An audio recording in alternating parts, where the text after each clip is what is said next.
न्याय यात्रा की शुरुआत करने जा रहे हैं। आपके जहन में होगा कि न्याय यात्रा क्या है। न्याय यात्रा अन्याय के विरुद्ध है और अन्याय, जैसा कि आप सभी जानते हैं कि बीजेपी जो केंद्र में सत्ता में है, प्रधानमंत्री नरेंद्र मोदी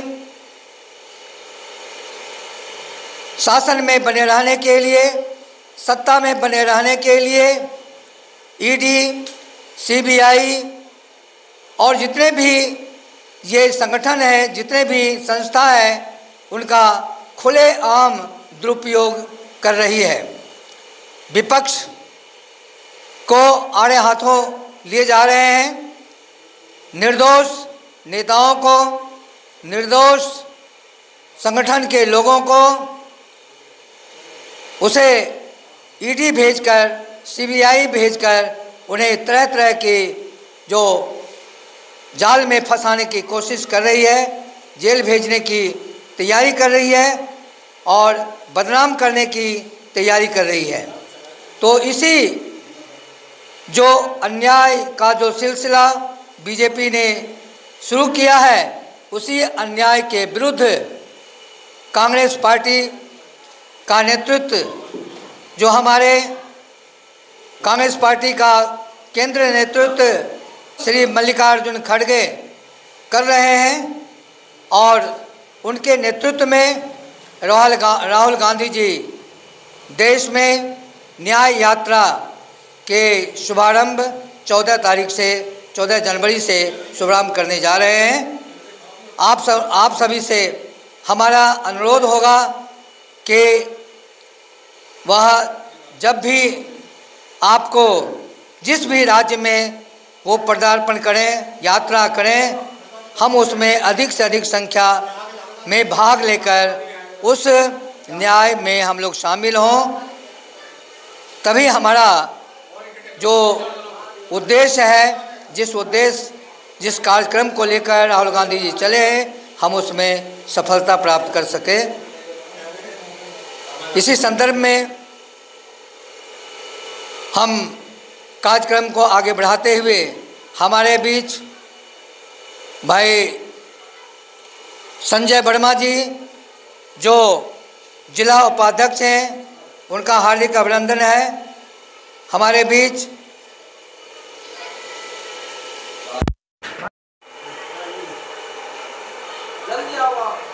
आज की मीटिंग का आयोजन केकेसी कार्यालय जिला करावल नगर पर श्री रामवीर वालिया जी, जिला अध्यक्ष केकेसी, कमल नयन जी, उपाध्यक्ष केकेसी, श्री कन्हैया प्रसाद जी, केकेसी महासचिव जिला, एवं वीर सिंह गौतम जी, देवेंद्र यादव जी, व उपस्थित सभी महानुभाव और हमारे केकेसी विधानसभा अध्यक्ष श्री राजवीर जी के नेतृत्व में सैकड़ों लोगों की उपस्थिति में कराई जा रही है, उसके लिए आप लोग बधाई के पात्र हैं। और पूरी तरह से इस मीटिंग को आयोजन करने में, इस सफल मीटिंग को आयोजन करने में आप लोगों ने पूरी भूमिका निभाई है, उसके लिए आप सभी लोग बधाई के पात्र हैं। बहुत बहुत आप लोगों को बधाई हैं, शुभकामनाएं हैं। और केकेसी का नाम भी आप इसी तरह से, कांग्रेस का नाम भी आप इसी तरह से आगे करते रहें, ये हमारी आपको हार्दिक शुभकामनाएं हैं, हार्दिक बधाइयाँ हैं। आज की मीटिंग ईवीएम के विरोध में और न्याय के लिए आज ईवीएम सबसे बड़ी, देश की सबसे बड़ी समस्या बन चुकी है। इसी समस्या को हर पार्टी, हर वर्ग का, आज युवा हो, बुजुर्ग हो, महिलाएं हो, सब उठा रहे हैं। हेलो, रोक लेना। Hello hello hello.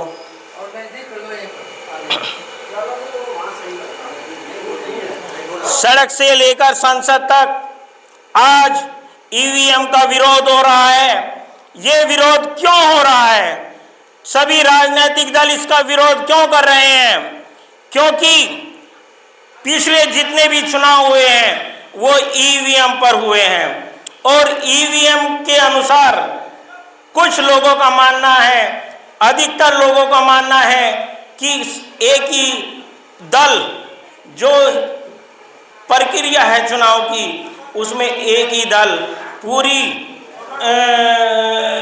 चुनाव प्रक्रिया के अनुसार पूरा एक दल जीत रहा है, लेकिन साथ ही साथ उनका ये विरोध जायज़ भी है।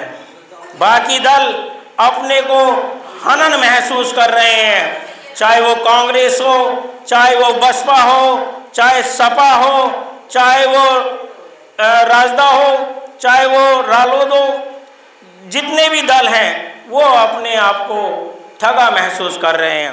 क्योंकि आज भाजपा हिंदुत्व की आड़ में, हिंदुत्व के नाम पर देश को कमज़ोर करने का काम कर रही है, देश को तोड़ने का काम कर रही है, देश को बांटने का काम कर रही है। इसी तरह से हम लोगों को सावधान रहना होगा।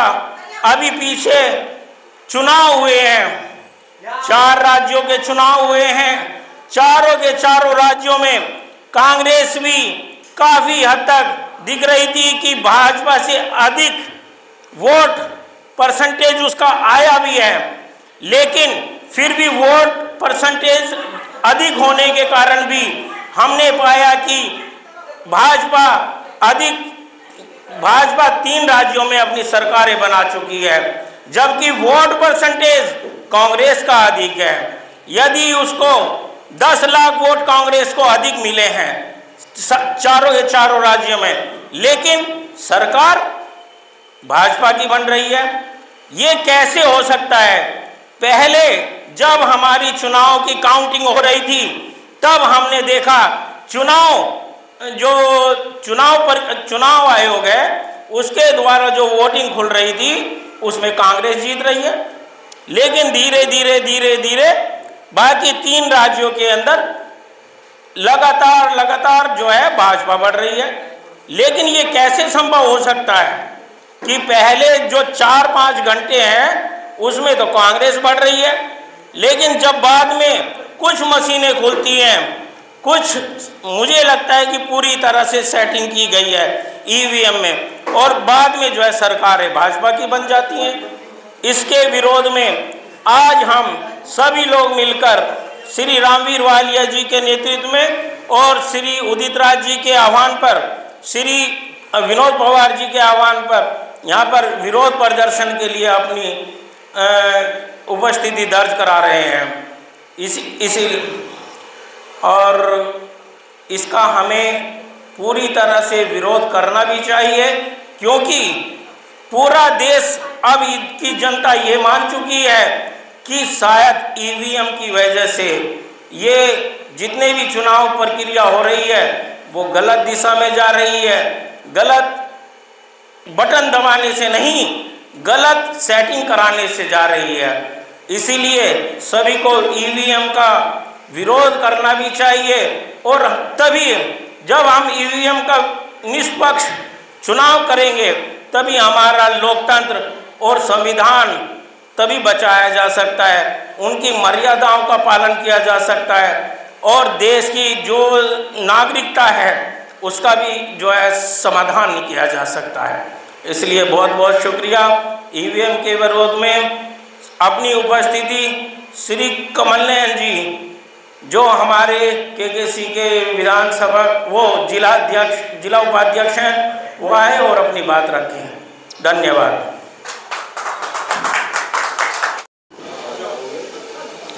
हेलो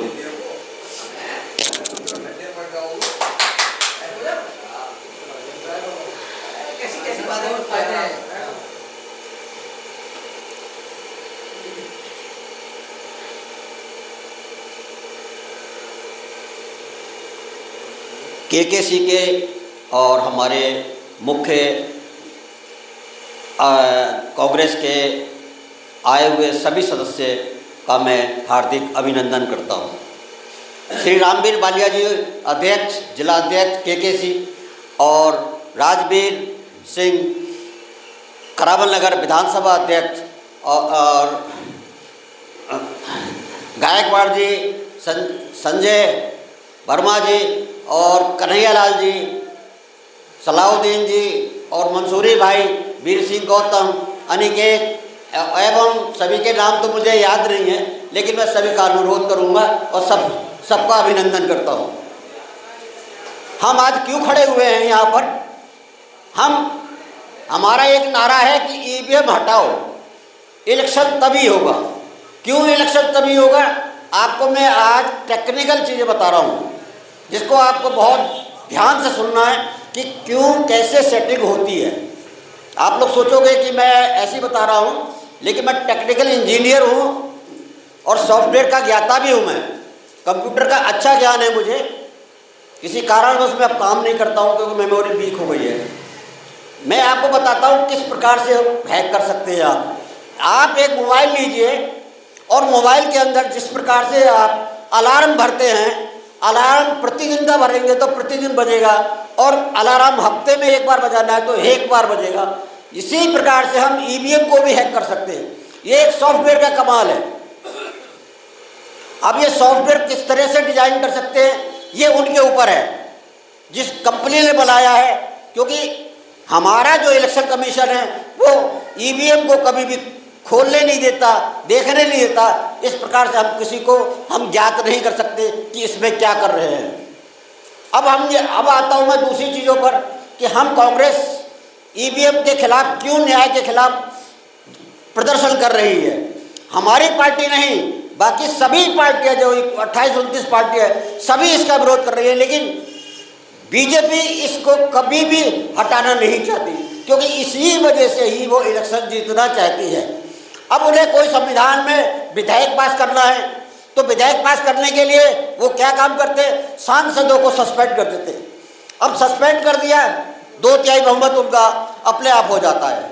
अभी 143 सांसद सस्पेंड कर दिए और उन्हें बाहर कर दिया, और उन्होंने संविधान के 3 कानून अपने आज़ादी के हिसाब से मैनेजमेंट कर लिया। अब आप ये खुद सोचिए कि वो ईगो जिसे कहते हैं, हम लोग हिंदी में ईगो कहते हैं, घमंड, इस प्रकार का घमंड हो चुका है उनके लिए कि हमें कोई हरा नहीं सकता जब तक हमारी ईवीएम है। अगर बैलेट पेपर से इलेक्शन लड़ा के देखे तो कभी भी अगर वो जीत जाए तो मैं दावा देता हूं, हर तरह से दावा देने के लिए तैयार हूं। अब 14 जनवरी को हमारे राहुल गांधी जी एक कंपेनिंग यात्रा कर रहे हैं, न्याय के खिलाफ अन्याय के खिलाफ न्याय यात्रा कर रहे हैं, जो कि मणिपुर से स्टार्ट करेंगे, शुरुआत करेंगे, और वो नॉर्थ ईस्ट में, पूरी नॉर्थ ईस्ट में घूमेंगे और वहाँ तक पर अपना ईवीएम के खिलाफ प्रचार करेंगे। और वो सभी साथियों से, छोटे बड़े गरीब अमीर जो भी रास्ते मिलते हैं उनसे एक दूसरे से हालचाल पूछते हैं और उनके विचार सुनते हैं। विचार सुनने के बाद वो पार्लियामेंट में आकर के उनके लिए प्रस्ताव भी रखते हैं। लेकिन हमारी सरकारें जो बनी हुई हैं बीजेपी की, वो एक बार भी ये नहीं सोच रही है कि जो बंदा पार्लियामेंट में बोल रहा है उसके ऊपर अमल किया जाए। लेकिन वो लोग उसको अमल नहीं करते, वो अपनी मर्जी से काम करते हैं, किसी का वो नहीं है। अब मैं कुछ चीज़ें और बताऊंगा जिसको आप लोग सोच सकते होंगे। आज यूपीएससी के जो बंदे आते हैं वो डायरेक्ट भर्ती कर लेते हैं। क्यों कर लेते हैं उनका कोई पता ही नहीं है। एजुकेशन कुछ नहीं, पहले यूपीएससी से आते थे, अब डायरेक्ट भर्ती कर लेते हैं। हमारी अर्थव्यवस्था को इतना कमज़ोर कर दिया है कि आने वाली पीढ़ियाँ दर पीढ़ियाँ हमें कोसेंगी। क्यों कोसेंगी? क्योंकि उनका जो मकसद है वो अपने मकसद में धीरे धीरे कामयाब होते जा रहे हैं। वो कहते हैं हमने 300 सीटें जीतनी हैं, तो देखो ईवीएम जब सेटिंग हो जाती है तो 300 की ही क्यों आती है, आगे पीछे क्यों नहीं होती? ये सोचने में विचार किया जाना चाहिए। आज उन्होंने 400 सीटों के लिए बोला हुआ है कि हमारी सांसद में 400 सीटें आएंगी, 500 43 सीटों में 400 सीटें आएंगी, क्या 143 सीट पे ही और दूसरी पार्टियां रह जाएंगी? और जो कह रही है वो कर देंगी। क्यों? इस समय पे 20 लाख ईवीएम चोरी हो चुकी हैं, पता नहीं कहां पर हैं 20 लाख। अब आप बताइए, हमारा जो स्तंभ है, जो क्या नाम है, चुनाव आयुक्त है, वो खुद उन्हीं से मिला हुआ है और वो उन्हीं की गुण गाता है। अभी मध्य प्रदेश में 16,000 शिकायतें आई थी, वो सारी की सारी पेंडिंग पड़ी हुई है, एक भी नहीं हुई है। इसी के खिलाफ उन्होंने सुप्रीम कोर्ट में याचिका दायर भी की है। अब देखिए, बीजेपी कभी रोजगार के ऊपर नहीं बोलती, ना बीजेपी कभी हमारे विकास की तरफ बोलेगी, किसी भी प्रकार का कोई आप सोच के देख लीजिए, ना न्याय की। और आप आज जो सोच रहे हैं, अगर आज ईवीएम नहीं हटा और ये फिर दोबारा आ जाती है, तो आप देख लीजिए बेरोजगारी जिस चरम सीमा पे है वो कभी ख़त्म नहीं होने वाली है। और आज शिक्षा देखिए कितनी महंगी हो गई है कि आप एक गरीब आदमी तो शिक्षा पढ़ा ही नहीं सकता। अभी यहाँ एक चीज़ और याद आई मुझे भी, 8,000 स्कूल बंद किए हैं इसके अंदर हरियाणा में। अब बताइए, जब सरकारी स्कूल बंद हो जाएंगे 8,000, तो बच्चे कहाँ पढ़ने जाएंगे? और अभी जो रिसेंटली बात बता रहा हूँ मैं, 80,000 भारत के अंदर स्कूल बंद होने जा रहे हैं। 80,000, आप सोच के देख लीजिए। ये मैं आपकी अभी नई न्यूज़ बता रहा हूँ, जिसके ऊपर आप सर्च करके देख लेना। मेरी बात पर विश्वास मत करा करो, आप गूगल पे बहुत सारी चीज़ों पे आप देख के विश्वास करके देखो, तब आपको अभ्यास का पता लगेगा कि हाँ मैं सत्य बोल रहा हूँ या झूठ बोल रहा हूँ। मैं पार्टी के उतार चढ़ाव वाली बातें करता हूँ, ये तो पार्टी आती है जाती है, आती रहेगी जाती रहेगी। अब मैं अनुरोध करूँगा श्री कन्हैया लाल जी से, वो अपने विचार व्यक्त करें। भारत माता की जय, भारत माता की जय, वंदे मातरम, वंदे मातरम। उपस्थित यहाँ पे जिलाध्यक्ष बालिया जी, संजय वर्मा जी, मंसूरी जी, राजवीर सिंह जी, कमल नयन जी, वीर सिंह गौतम जी और अनिकेत जी, बाकी सभी का नाम मुझे नहीं पता, लेकिन सभी उपस्थित को हार्दिक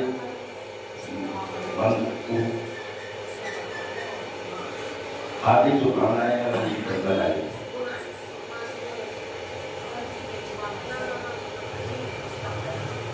हमें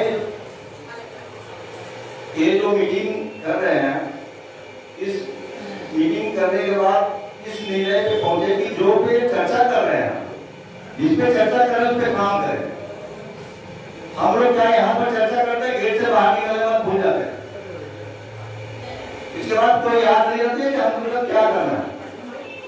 हमें ये नहीं कि यहीं पे हमें पूरा जिला में घूमना होगा और ईवीएम का विरोध गली गली घर घर जा करके आपको हमेशा मिल करके विरोध करना होगा। इसलिए हम लोग यहाँ से निकले और निकल करके पूरी जिला में एक एक गली में लोगों को जागरूक करें और लोगों को सूचित करें कि ईवीएम की वजह से आज हमारी सत्ता में लोग जितने भी जो काम करने वाले पार्टियां हैं वो नहीं आ पा रहे हैं और जो गलत पार्टियां हैं वो आ रहे हैं।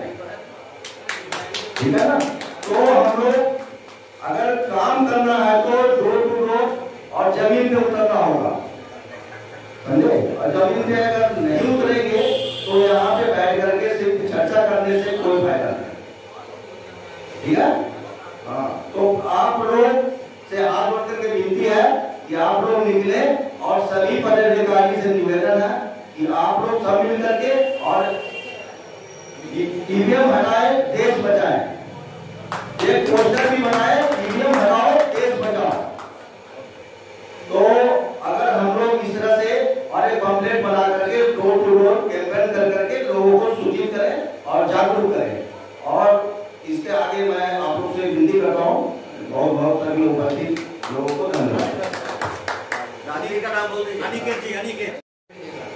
परम आदरणीय मेरे बाबूजी रामवीर वालिया जी का बहुत बहुत धन्यवाद, जिन्होंने मीटिंग अपने घर पे आयोजित की। पहले तो मैं ये कहना चाहता हूँ सब लोगों से, बात बढ़ाने से पहले, कि हमारे साथी हैं, उनके अगर कुछ हादसा हो गया जिस कारणवश कुछ लोग नहीं आ पाए।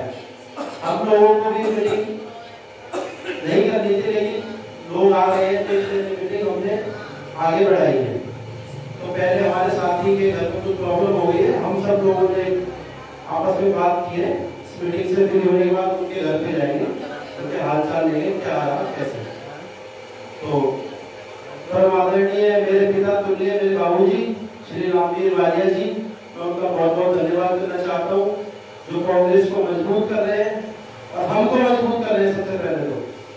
और तरावनगर विधानसभा के अध्यक्ष बड़े भाई राजवीर जी, कन्हैया प्रसाद जी, आरती गायक जी, कमल बहन जी, नसरुद्दीन मंसूर जी और वीर सिंह गौतम जी, और सम्मानित साथियों, मेरी माताओं बहनों, नौजवान साथियों, मैं आप सभी का हाथ जोड़ के धन्यवाद करना चाहता हूँ। आप सब लोग आए, अपना कीमती समय दिया।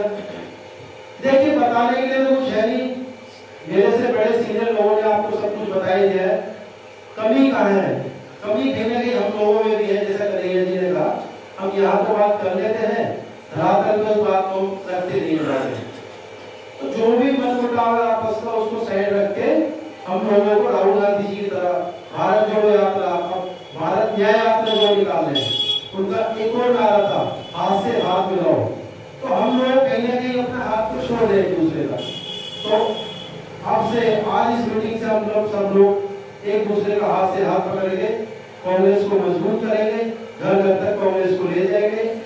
और अभी 20 दिनों के अंदर अंदर चुनाव की घोषणा होने वाली है, 2024 का बिल्कुल बजने वाला है। अब हम लोगों को न रात देखनी न दिन देखना, हम लोगों को लग जाना है, बिल्कुल कांग्रेस को मजबूत करना है। ऐसे लोग आ चुके हैं हमारे ऊपर, जो आने वाली पीढ़ी के लिए बहुत खतरा है। नौजवान साथियों को मैं कहना चाहता हूँ, मैं नौजवान हूँ, कि आप सब हमारा साथ दो, मिलके इनके खिलाफ हमारे हाथ को मजबूत करें, कांग्रेस का साथ दें। बस ज्यादा ना बोलते मैं इतना ही कहना चाहता हूँ। आप सब लोग आए, कीमती समय दिया, इसके लिए बहुत बहुत धन्यवाद। सब लोग मिलके कांग्रेस को मजबूत करते हैं। धन्यवाद। आज हम यहाँ इकट्ठे हुए अपने कार्यालय में रामवीर वालिया जी, नसरुद्दीन मंसूरी जी और संजय वर्मा जी, सभी के नाम लेते लेते बहुत लंबी लिस्ट हो जाती है। तो मेरी माताएं थोड़ा सुनो, जो ईवीएम के ऊपर जो एक चर्चा चल रही है, आप सुनो, घर घर भी जाके बताओ। माताएं मेरी बहनों, ये बातें सुनो, घर घर भी जाके बोलो कि ईवीएम के ऊपर जो हम चर्चा चला रहे हैं, इसलिए हमारी ये बातें चल रही है, बातें मत करो। यहाँ ये मीटिंग का लुत्फ उठाओ, थोड़ा क्या बोला जा रहा है, क्या क्या कह रहे हैं, उस बातों को सुनो। आप अपना खुशल खुशल मत करो। मैं ये कहना चाहता हूँ कि ईवीएम का जो हमने ये श्रृंखला भैया हमारे डॉक्टर राजी ने जो उठाया, इसको डोर टू डोर हमें चलना पड़ेगा, हमें घर टू घर जाना पड़ेगा। और हम ईवीएम के ऊपर हमें पद यात्रा, हमें जैसे हमारे अनिकेत भाई ने हमें बताया, कंटिन्यू हमें चलना पड़ेगा। और अच्छी लोग चल के रामवीर वालिया जी हमारे साथ ये कंप्लेंट अपने छिपाएंगे और हम भी बनाएंगे। और तरावनगर विधानसभा पूरी अच्छी तरह से हम कांग्रेस को उठा के लेके अच्छे से कदम से कदम हमें लेके चलना है। जो हम लोग इलेक्शन आ रहे हैं, लोकसभा के इलेक्शन जो चल रहे हैं, अभी घोषणा हो जाएगी कुछ दिनों के अंदर, कम से कम 20 से 25 दिन जैसे भी लगेंगे। अभी घोषणा हो जाएगी कौन कौन हमारे कैंडिडेट उतरेंगे, कहाँ से, तो उनके साथ हमें डोर टू डोर कांग्रेस को बहुत अच्छी तरह से हमें मजबूत करना है। और मजबूत करके हम चलेंगे इस कांग्रेस को। कांग्रेस के कार्यकर्ताओं से बहुत अच्छी तरह से मैं कहता हूँ, एक साथ एक कदम से कदम, हाथ को हाथ बढ़ा के और साथ के साथ चलना है बहुत अच्छी तरह से। वीर सिंह गौतम जी हमारे बीच में आए और अपने विचार रखे। सही बोलिए। अच्छा जाओ जल्दी जाओ। तो फिर करना पड़ता है साथियों, जय भीम, नमो बुद्धाय। सबसे पहले तो नए साल की हार्दिक सबको शुभकामनाएं। कांग्रेस के जितने भी पदाधिकारी हैं, केकेसी के पदाधिकारी हैं, उनके लिए बहुत बहुत धन्यवाद। और जो मीटिंग जो हमारे केकेसी के करावल जिले के जो अध्यक्ष जी हैं, रामवीर वालिया जी, और हमारे उपाध्यक्ष कमल नैन जी, और करावल विधानसभा के राजवीर जी, मंसूरी भाई, कांग्रेस के प्रवक्ता, और संजय वर्मा जी, कांग्रेस के जिम्मेदार उपाध्यक्ष हैं जिले में, और देवेंद्र जी हैं हमारे, और उनके लिए बहुत बहुत धन्यवाद। आज ईवीएम की चर्चा चल रही है। ईवीएम सच्चाई है। वोटिंग बैलेट पेपर से चले तो बीजेपी बिल्कुल नहीं आने वाली। इनमें धांधेबाजी हो रही है, और हमारे जितने भी जिम्मेदार आदमी हैं, जिन्हें पार्टी के हैं, बीजेपी हो को छोड़ करके ईवीएम का सारे हल्ला मचा रहे हैं। ईवीएम हटनी चाहिए। और ज्यादातर अब इन्होंने, बीजेपी वालों ने कुछ गुमराह कर दिया। राम मंदिर का मुद्दा उठा करके लोग भटकाने के लिए, क्यों इधर तो इलेक्शन आ रहे हैं, अब भटकाने के कोई ना कोई मुद्दा जरूर देखेंगे ना। उधर राम मंदिर पे चलो भाई। राम मंदिर में क्या है? सच्चाई तो ये है, जो हमारे एससी ओबीसी सबसे ज्यादा मूर्ख हो रहे हैं हकीकत में। वो लोग सारे जा रहे हैं वहां पर। सच्चाई तो यही है। उनको समझाना है, हमारे बुजुर्ग हैं, उनकी सेवा करें। और जितने भी जो ईवीएम है उसके बारे में लोगों को घर घर जाकर समझाए। भाई इसमें हम इकट्ठे संगठन से नहीं होंगे, आवाज नहीं उठाएंगे तो कुछ नहीं हो पाए। मैं तो ज्यादा कुछ नहीं कह सकता। और हमारे बीच में हमारे जिले के अध्यक्ष जी हैं रामवीर वालिया जी, प्रवक्ता जी, रामवीर वालिया जी का नंबर है, वो अपनी बात रखें। धन्यवाद। जय भीम। ठंड हो गई है।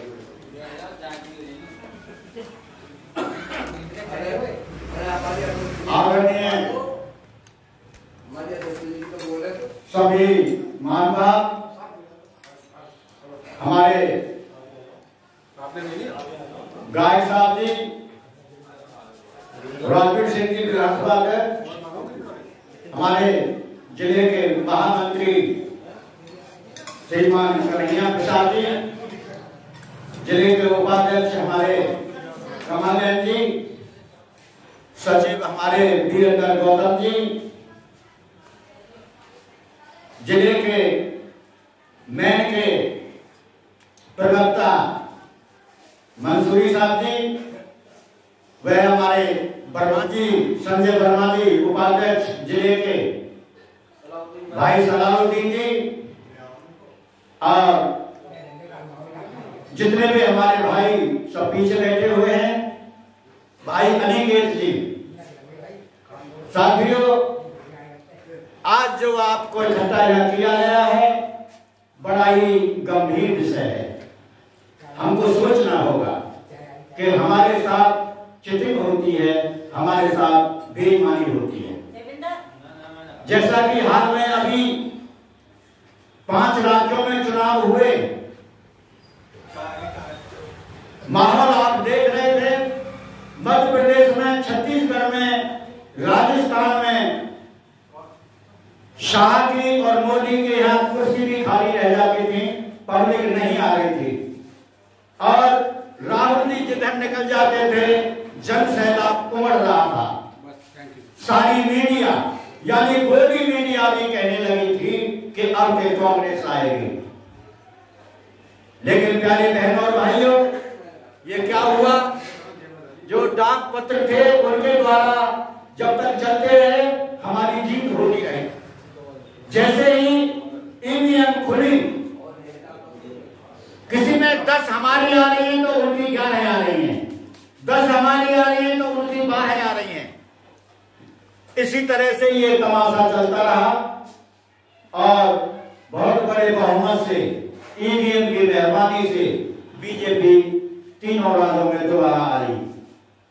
बड़ा ही गंभीर विषय है। हम किसी को वोट दे रहे हैं लेकिन हमारा वोट कहीं जा रहा है। हम मतदाताओं के साथ ही सबसे बड़ा छल और ये धोखा है। ये लोकतंत्र के लिए बहुत ही हानिकारक है। साथियों, हमारे नेतृत्व ने इस आवाज को बड़ी गंभीरता से लिया है कि हम ईवीएम के खिलाफ एकजुट होकर के देश में एक बहुत बड़ा आंदोलन रखें। क्यों? सुप्रीम कोर्ट के वकीलों ने भी यह बीड़ा उठाया है कि ईवीएम के विरोध करेंगे। इसलिए मौका है, देश में चारों तरफ से आवाज उठ रही है कि ईवीएम के हम खिलाफ रहेंगे। ईवीएम काम नहीं कर रहा है जो इसकी काम है। क्यों? जो इसमें वीवीपैट बताते हैं जिसमें एक नंबर डलता है, वो हमको दिखाया नहीं और उसी में चला गया, हेराफेरी होती है। जो वकील हैं उन्होंने ये कहा कि हमारे हवाले 50 मशीन करो, हम दिखाएंगे आपको कि इसमें गड़बड़ी कैसे की जाती है। जो सुप्रीम कोर्ट के माने हुए भानु प्रताप जी हैं और कई ऐसे वकील हैं जिनकी गिरफ्तारी भी दी जिन्होंने, हम उनको बहुत बहुत सलाम करते हैं कि इस आवाज को उठा रहे हैं और हम भी चाहते हैं कि हमारी भी आवाज उनके साथ जाए तो एक बुलंदी की आवाज बने। सारे देश में चल रहा है। देखिए अब हाल में क्या माहौल चल रहा है राम मंदिर को लेकर के। साथियों, मैं ये कह देना चाहता हूं कि राम मंदिर एक धर्म का मसला है और हमारे सनातन धर्म में, हमारे हिंदू धर्म में हमारे मठाधीश हैं जिनको हम शंकराचार्य बोलते हैं। हमारे चारों शंकराचार्य इस बात का विरोध कर रहे हैं कि मंदिर अभी अधूरा है, अभी उद्घाटन नहीं हो सकता। लेकिन ये सरकार तो उनकी फरमान चालू कर रही है कि हम 22 जनवरी को इसे शुरू करेंगे। पूरे देश में विरोध उठ रहा है। ये नहीं कि कोई और विरोध उठा रहा है, हिंदू ही उठा रहे हैं, सनातनी उठा रहे हैं, जिनको मालूम है कि हम सनातन। देखिए हमारे सनातन धर्म के जो वक्ता हैं, जो मालिक हैं, वो है हमारे शंकराचार्य। सदियों से राजा न्याय करता था, सारी जनता नीचे बैठती थी और जब कोई धर्म का मसला आता था तो शंकराचार्य सोने के सिंहासन पर बिठाए जाते थे और राजा भी नीचे बैठता था। क्यों? राजनीति अलग मसला है, धर्म का एक अलग मसला है। ये धर्म का काम है, ये सरकारों का काम नहीं है। मंदिर बनाना, मस्जिद बनाना, गुरुद्वारे बनाना, ये तो एक सामाजिक काम है, हमारे आस्था का काम है। हिंदू धर्म के अनुसार ये अनुचित किया जा रहा है, लेकिन जबरदस्ती सभी की अनदेखी की जा रही है। और आपका ध्यान में बीजेपी की तरफ लेना चाहता हूं। अटल बिहारी जी इसके मुख्य किरदार थे, उमा भारती मुख्य किरदार थी, मुरली मनोहर जोशी मुख्य किरदार थे, लेकिन उनको भी सभी को साइडलाइन कर रखा है। सिर्फ 2 ही इंसान हैं, 2 ही आदमी हैं गुजरात के जिन्होंने पूरे देश को एक समझो किडनैप कर रखा है। इस समय है कि हम सभी एक साथ एक खड़े होकर के, जैसे इंडिया गठबंधन जो बना है ये कुछ गुल खिलाएगा। मेरा सभी साथियों से निवेदन है कि अपने शीर्ष नेतृत्व के अनुसार जो हमको हुक्म मिला है कि हमने ईवीएम का विरोध करना है और सभी साथियों को इकट्ठा करके इस आवाज को बुलंदी की तरफ ले जाना है।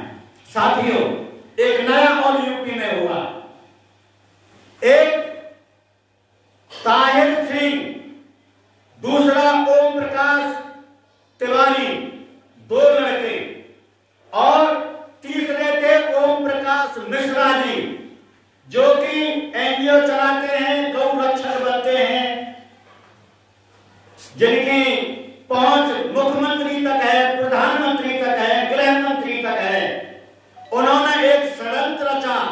ताहिर सिंह और ओम प्रकाश दोनों को मुसलमान बनाया और एक चेतावनी दी कि हम राम मंदिर को विस्फोट से उड़ा देंगे और हम मुख्यमंत्री आदित्य राज को और ओम प्रकाश मिश्रा को तू भी बहुत जो है का गाय का रक्षक बनता है, इन तीनों को गोली से उड़ा देंगे और इन तीनों पर विस्फोट छोड़ेंगे।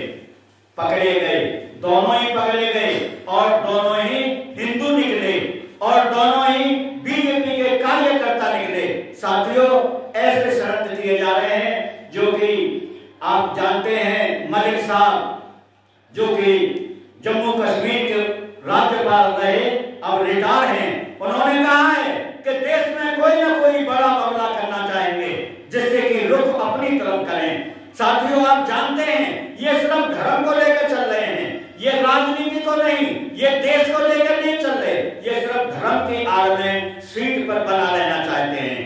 हमारे पास एक ही ऑप्शन है कि हम ईवीएम मशीन का जोर शोर से विरोध करें, जैसा कि पिछले वक्ताओं ने बार बार कहा है कि हम इसको अंजाम तक पहुंचाएं, इसको जमीन पर पहुंचाएं।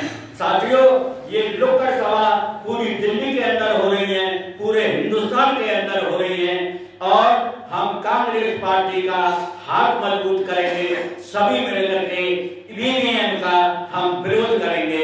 इन्हीं शब्दों के साथ अपनी बात को तय करो। भारत माता की जय, भारत माता की जय। अब मैं अनुरोध करूंगा अपने श्रीमान मंसूर जी प्रवक्ता।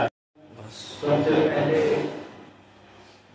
आज की सभा में उपस्थित रामवीर वालिया जी जिला अध्यक्ष और केकेसी के उपाध्यक्ष कमलनैन जी, महासचिव कन्हैया प्रसाद जी, सचिव वीर सिंह गौतम जी और खजूरी ब्लॉक के अध्यक्ष सलाउद्दीन भाई, विधानसभा अध्यक्ष हमारे राजवीर जी और विधानसभा सचिव देवेंद्र भाई और हमारे तलावनगर विधानसभा से गायकवाड़ जी और हमारे युवा साथी अनिकेत भाई और मेरे कंधे से कंधा मिलाकर के मेरे साथ चलने वाले मेरे बड़े भाई या साथी कहूं संजय वर्मा जी और सभी आए हुए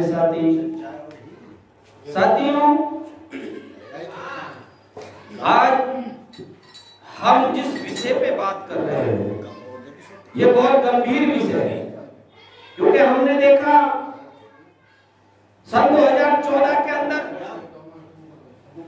नरेंद्र मोदी जी की सरकार बनी। सन 2014 में जब चुनाव का प्रचार चल रहा था तो नरेंद्र मोदी जी ने कहा, क्या देश के लोगों, ये जो कांग्रेस की सरकार है ये भ्रष्ट सरकार है।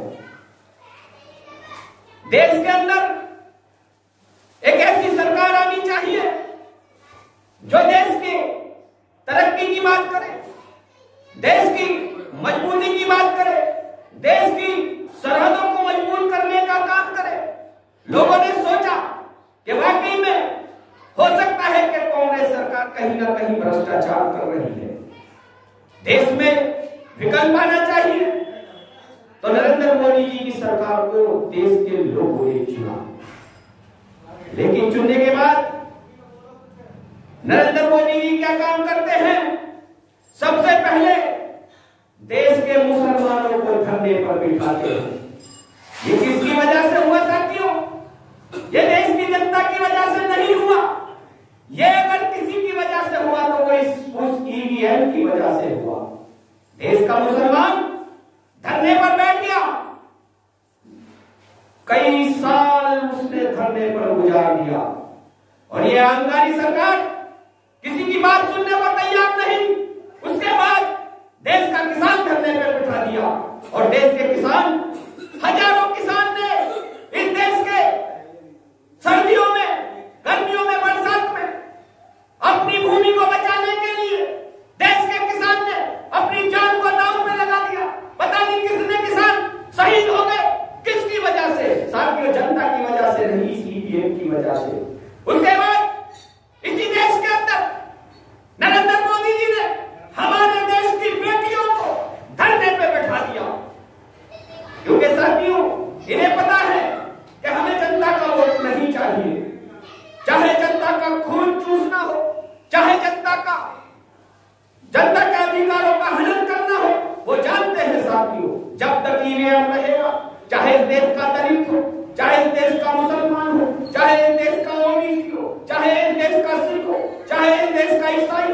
उन्हें किसी से कोई मतलब नहीं है।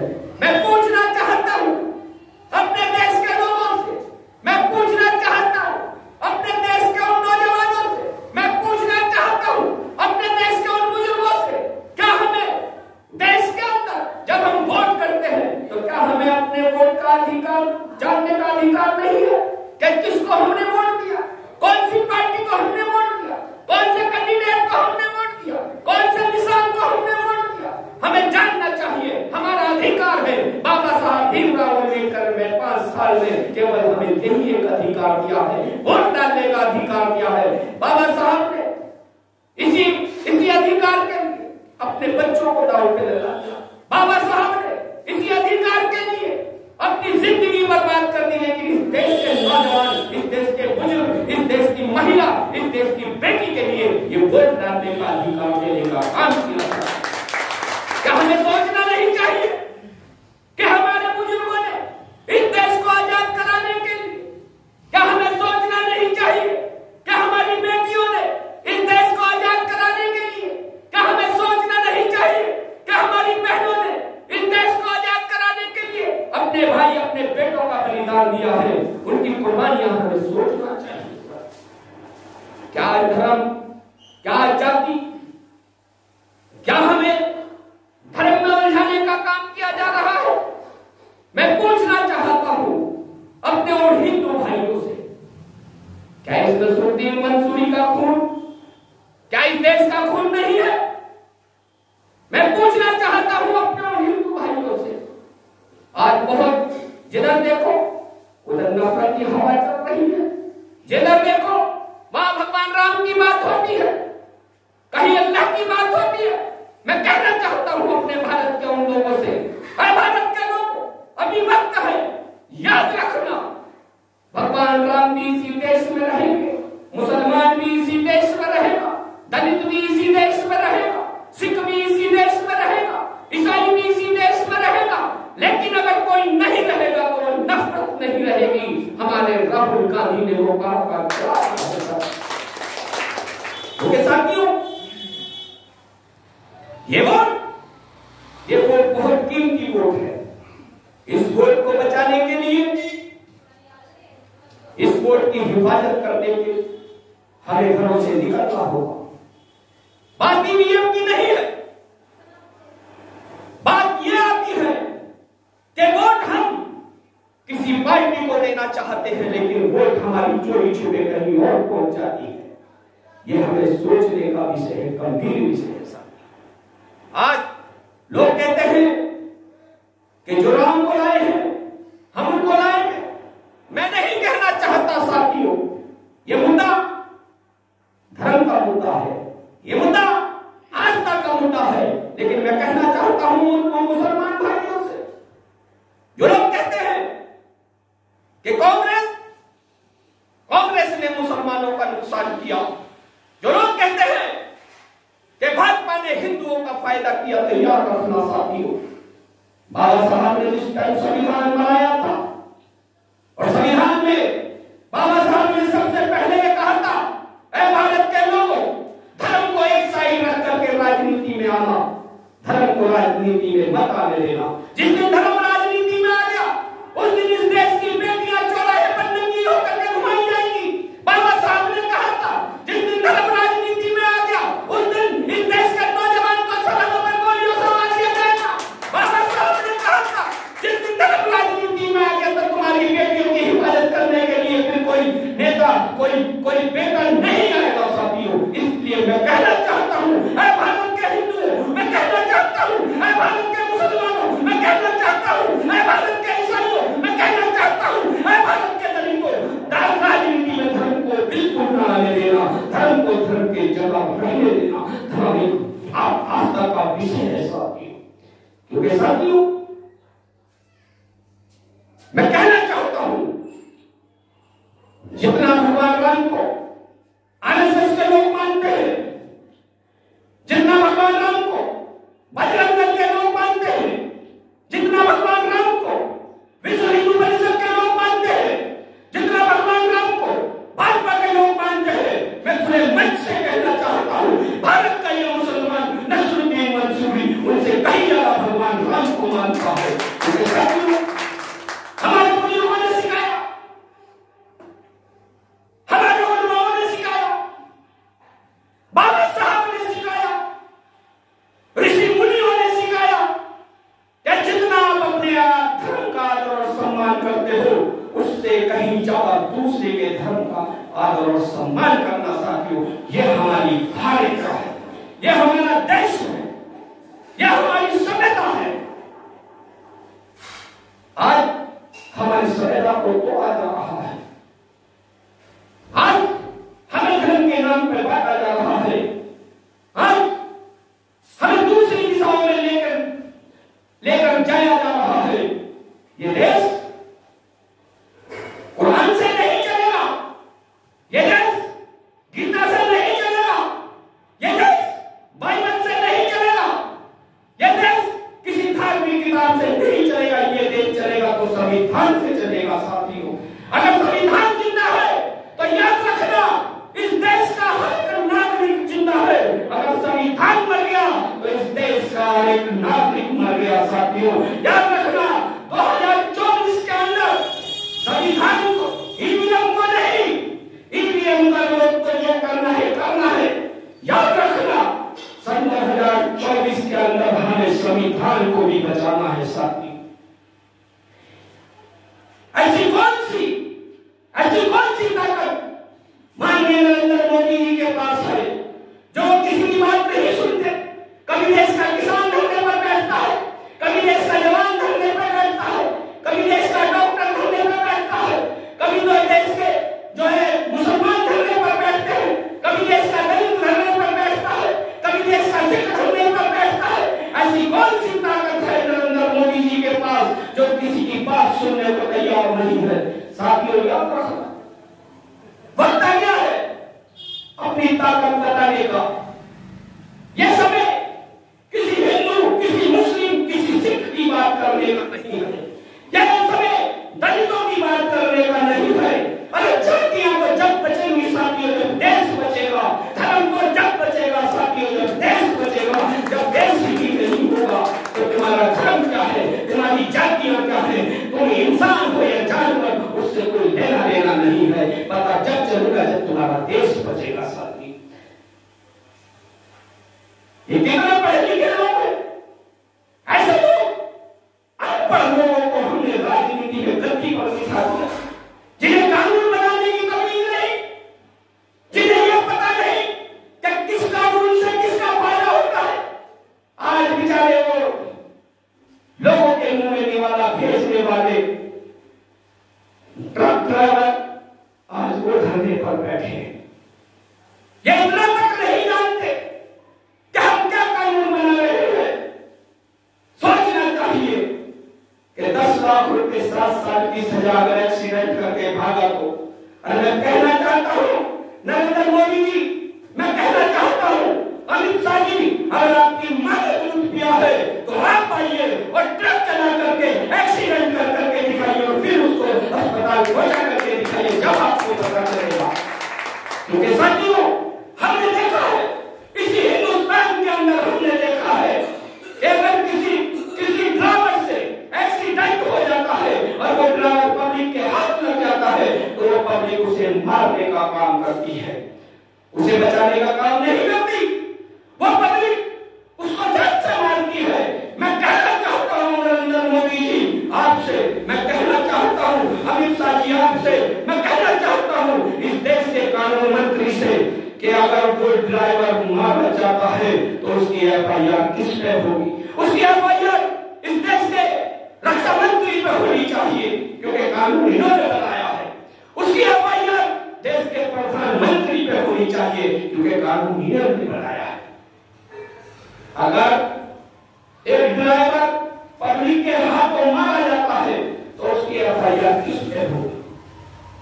क्योंकि ड्राइवर अगर उसको छोड़ने लगता है तो 10 लाख रुपए और 7 साल की सजा है, और अगर बाहर उठता है तो उसे पब्लिक जान से मार देगी। मैं कहना चाहता हूं सर, मैं कहना चाहता हूं इस देश की सरकार से कि उसी एक सलाह देना चाहता हूं भारत के प्रधानमंत्री। ये मेरी सलाह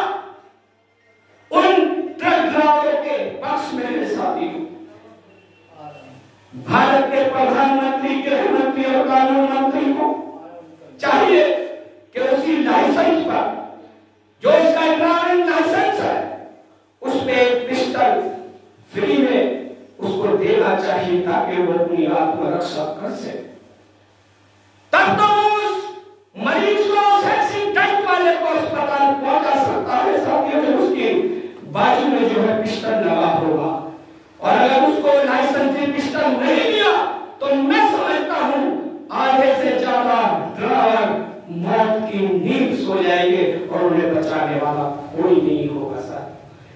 तो हमें सोचना चाहिए इनकी मनमानी को हम कैसे रोक सकते हैं, क्योंकि साथियों हमें सोचना है अगर ये ईवीएम का हम विरोध कर रहे हैं तो ऐसे ही नहीं कर रहे, क्योंकि ये ईवीएम बहुत खतरनाक चीज है। इस ईवीएम का कांग्रेस विरोध कर रही है, सपा विरोध कर रही है, बसपा विरोध कर रही है, आम आदमी पार्टी विरोध कर रही है, 36 पार्टियां विरोध कर रही है। ऐसा इस ईवीएम में कौन सा सोने का अंडा है जो केवल भाजपा विरोध नहीं कर रही है? सोचने की बात है। हमें ईवीएम के साथ साथ हमें यह भी सोचना है कि हमें 2024 के अंदर कैसी सरकार चाहिए।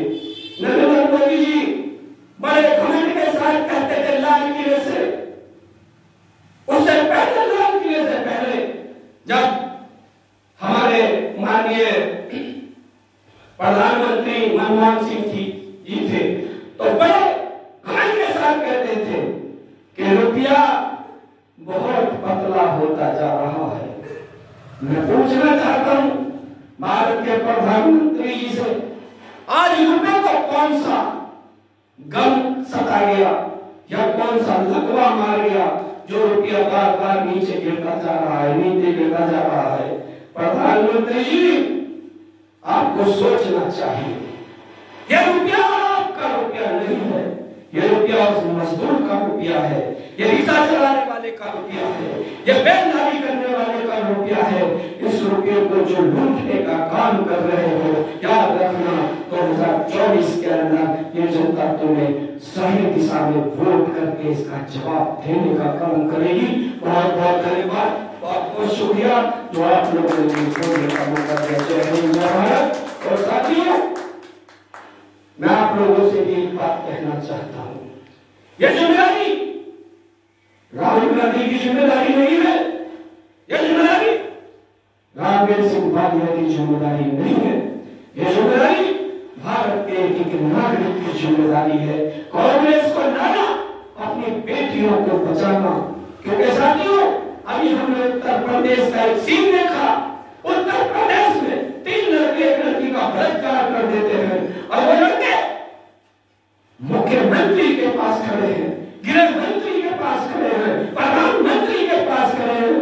तो भाजपा के अंदर ये भाजपा की जो नीतियां हैं, भाजपा की करनी और कथनी में बहुत अंतर है साथियों। ये भाजपा बलात्कारियों को पालने का काम करती है, सजा देने का काम नहीं करती साथियों।